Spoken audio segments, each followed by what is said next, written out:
So this is a guided meditation for you to process the feelings that are going on in your body, and we're going to navigate it with what I call the 3 vectors of awareness. So if you can imagine a 2-dimensional chart, and you can see this is on an angle here of breathing, and on one end the breathing is chaotic, and on the other end the breathing is rigid, maybe even held, and somewhere in the middle is allowing the breathing to be as it is. It can change and shift, and just noticing where it shifts along that axis in your experience. And then we have movement. Movement is what we can navigate in terms of relating to our own bodies. Like, how does it move or not move, right? And as we discussed before, movement right now is what feels best for your body. So chaotic movement might be over here, just like, okay, it's moving and it's moving a lot, but maybe not in a coordinated way. And over here would represent more rigid non-movement, or at least tension in that movement. Somewhere in the center, the movement is what it is. It can be toward this end or that end. It's not about it being better or worse. It's about just following wherever it is in movement and breathing. And how do we sense movement and breathing? Well, this is the 3rd dimension of the graph. You can imagine this going up vertically, and this is a plane that's, you can see it vertically, whereas this is the flat plane, as if we were doing a 2-dimensional graph, right? Sensation, when we think about sensing, like, I wonder what it would feel like to feel, tension in my shoulders, or heat in my chest, or maybe an expansive feeling in my belly, right? I'm thinking about that concept. I'm using words. It's very removed and in the head, very thinking mind-based. But where the progress happens in allowing the body to process things, that's the deepest layer of your experience, and what we're trying to aim for is at the lower end, where we're sort of grounded. The ground level of sensation is being in the sensation as it happens. So there's a more right-brained approach and a more left-brained approach to how you feel sensation.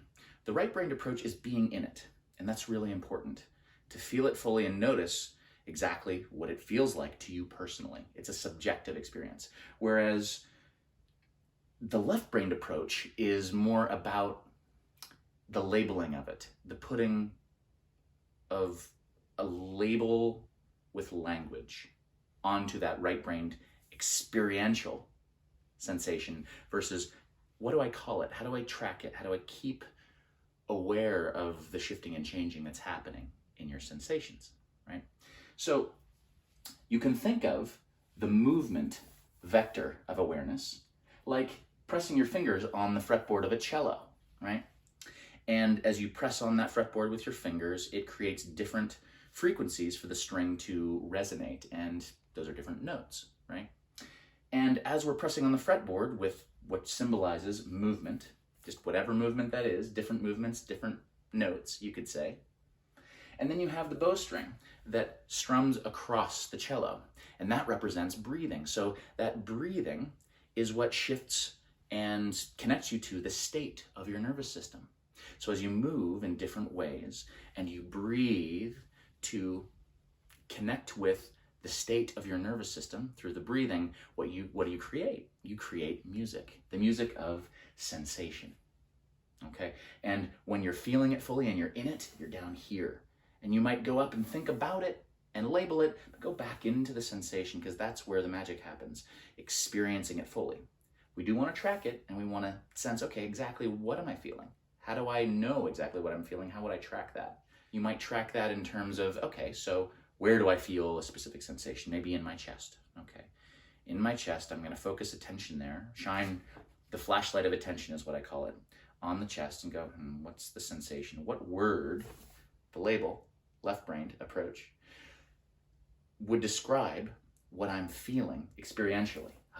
In my right brain. Okay, we're integrating left and right brain with this approach. So I'm feeling some cool actually in my chest right now. Okay, and on a scale of 1 to 10, how cool? The coolest being a 10, I'd give that a 6 at this point, and notice that I'm moving my head and I'm in the experience fully. That's how I express being in it. It's actually shifting and changing between a 5 and a 6, sometimes as high as an 8 as I breathe. Oh, that's interesting. So I'm following the movement of the sensation. It might be moving in real time like that, like I just experienced, or you might notice that it stays the same. And that's where we get into the process that we're about to go into. So I'm going to end this video here. This is the explanation of how we do it. Experiencing it, not just understanding it, which is part of the experience as well, to label it, to keep track of it with the left brain, but also right brain connection to the experience of playing the cello of your human experience as you breathe and move. Fretboard changing the notes, different movements, and noticing maybe they're subtle movements, maybe they're conscious intentional movements, maybe they're, rigid, chaotic, whatever they are, they're different notes, and you just observe them and you notice what's the song that's being played as I breathe, and the movement and the breathing, they dance with one another.